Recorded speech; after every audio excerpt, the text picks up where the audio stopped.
Welcome to our channel, Life's Tapestry. Today, I'm diving into the golden age of Indian education, taking you on a journey through the illustrious halls of Nalanda. Buckle up, because this is going to be epic. Nalanda University, folks, wasn't just any university. Founded in 427 CE by Emperor Kumaragupta, it was the world's first residential university. Imagine a campus so grand, it housed over 10,000 students and 2,000 faculty members. That's Nalanda for you. Located near Rajagriha, or modern-day Rajgir in Bihar, Nalanda was strategically placed about 56 miles southeast of Pataliputra, now Patna. This location made it a buzzing hub of intellectual activity during the 5th and 6th centuries CE, a time many scholars call the Golden Age of India. Nalanda thrived under the patronage of the Gupta Empire and later Emperor Harsha of Kannauj. It wasn't just an Indian affair though. Scholars from China, Korea, Japan, Tibet, Mongolia, Sri Lanka and Southeast Asia flocked to Nalanda, making it a true melting pot of knowledge and culture. Now let's talk about some of the legendary figures associated with Nalanda. Imagine the corridors echoing with the footsteps of scholars like Dharmapala, Nagarjuna, Dharmakirti, and Asanga. Even the famous Chinese pilgrims Xuanzang and Yijing spent significant time here, translating and transmitting Sanskrit texts to East Asia. The curriculum at Nalanda was nothing short of comprehensive. Students delved into major Buddhist philosophies like Madhyamaka, Yogacara, and Sarvastivada. But that's not all. They also studied the Vedas, grammar, medicine, logic, mathematics, astronomy, and even alchemy. It was like the ancient world's version of an Ivy League education. One of the crown jewels of Nalanda was its library, known as Dharmaganja. This treasure trove of knowledge housed thousands of manuscripts. It played a pivotal role in the development of Mahayana and Vajrayana Buddhism. Imagine the wisdom contained within those walls. But all good things must come to an end. Nalanda faced numerous challenges, including attacks by invaders like Muhammad Bakhtiar Khilji. Despite such setbacks, it managed to remain operational for decades, possibly even centuries. So, why does Nalanda matter today? Well, it stands as a testament to the incredible intellectual and cultural achievements of ancient India. It reminds us of a time when knowledge knew no boundaries, bringing together the brightest minds from across the world. And there you have it, folks. Nalanda, the beacon of ancient knowledge and wisdom.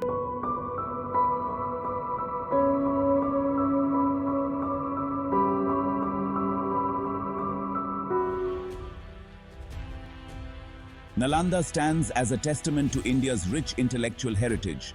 It is renowned as an ancient center of learning that flourished for centuries.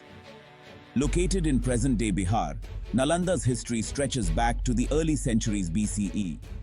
Understanding Nalanda's early history, from roughly 1200 BCE to 300 CE, is crucial for comprehending its later significance as a major Buddhist university. This period laid the foundation for Nalanda's transformation into a renowned center of knowledge. Nalanda's early history is shrouded in a blend of archaeological evidence and literary mentions. These sources, while fragmentary, provide valuable glimpses into the site's development. They hint at an early settlement that gradually gained prominence. The period from 1200 BCE to 300 CE witnesses Nalanda's transition from an early settlement to a place of spiritual significance. Archaeological excavations at Nalanda have unearthed a treasure trove of artifacts. These findings shed light on the site's occupation from as early as the 1st millennium BCE. Black polished ware, a distinctive pottery type dating back to around 1200 BCE, has been discovered at Nalanda. This discovery pushes back the timeline of human presence at the site significantly. The presence of black polished ware suggests that Nalanda was part of a larger cultural horizon. This horizon spanned the Gangetic Plains during this period. Other artifacts unearthed at Nalanda include terracotta figurines, beads, and iron implements. They provide insights into the daily lives of the people who inhabited this ancient site. Early Buddhist texts, such as the Pali Canon, offer tantalizing glimpses into Nalanda's early history. These texts mention Nalanda as a flourishing village visited by the Buddha during his travels. The Buddha's association with Nalanda, even if brief, imbued the site with a sacred aura. This association would have attracted followers and pilgrims, contributing to its growing importance. The Pali texts describe Nalanda as a prosperous village surrounded by mango groves. It was a place where the Buddha delivered sermons and engaged in philosophical discussions. These accounts suggest that Nalanda was already a center of learning and spiritual discourse in the Buddha's time. Let's go through Jaina narratives, adding to Nalanda's early history. Nalanda also finds mention in Jaina texts, indicating its significance across different religious traditions. Jaina texts associate Nalanda with Mahavihara, the 24th Tirthankara of Jainism. According to these texts, Mahavihara spent 14 rainy seasons at Nalanda. This suggests that the site held religious significance for Jains as well. While the historicity of these Jaina accounts is debated, they highlight Nalanda's appeal as a place of spiritual retreat. The inclusion of Nalanda in both Buddhist and Jaina narratives underscores its early importance as a center of diverse religious activity. Now, let's examine Fahian's visit, a glimpse into Nalanda's pre-university era. The Chinese Buddhist pilgrim Faxian, also known as Fahian, visited India in the late 4th century CE. His travelogue provides valuable insights into the state of Buddhism in India at that time. Although Faxian does not mention a university at Nalanda, he describes visiting a stupa there. Faxian's account indicates that Nalanda was already an important Buddhist site by the 4th century CE. The presence of a stupa suggests the existence of a monastic community and active Buddhist practice at Nalanda. This sets the stage for the later development of the university.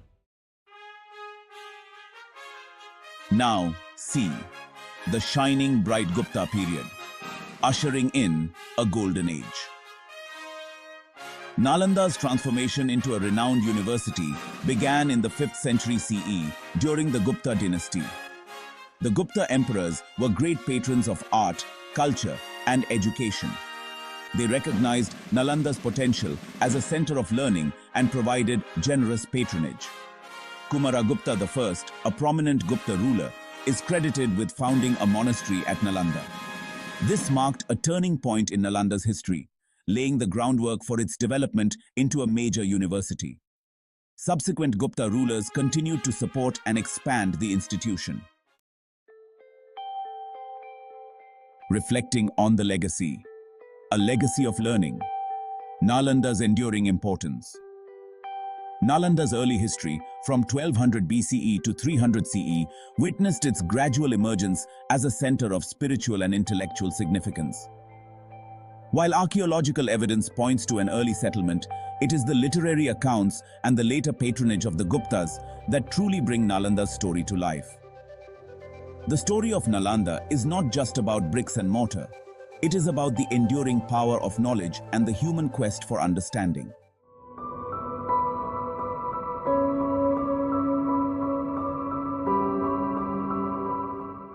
Decline of Nalanda. Now, it's time to diving into one of the most tragic episodes in the history of learning and culture, the destruction of Nalanda University by Bakhtiyar Khilji. It was around 1193 CE when Bakhtiyar Khilji, a military general from the Ghurid Empire, led a ruthless raid on the Magadha region of India, where the illustrious Nalanda University stood. Now, why would Khilji target such a renowned center of learning?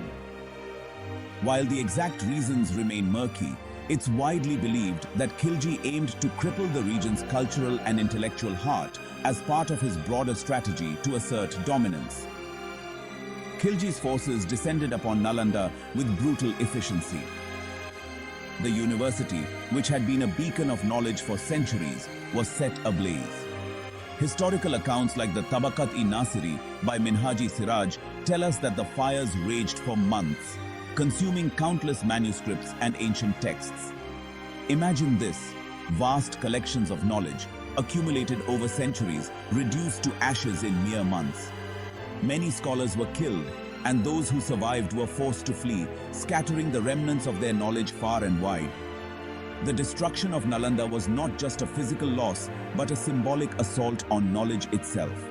The university had been a major center of Buddhist learning, and its loss marked the beginning of Buddhism's decline in India.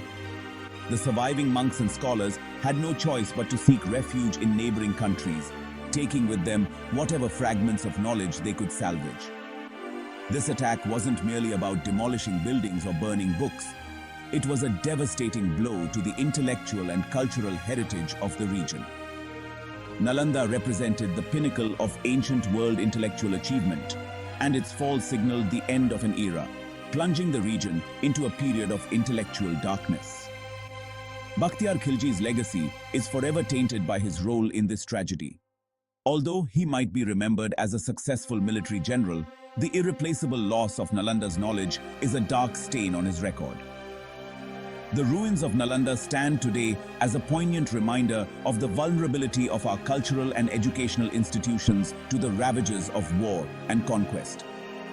The story of Bakhtiyar Khilji and the destruction of Nalanda University is a solemn chapter in the history of India. It underscores the profound impact that military conquests can have on cultural and intellectual heritage. As we reflect on this tragic event, let it serve as a powerful reminder of our duty to protect and preserve the repositories of human knowledge for future generations.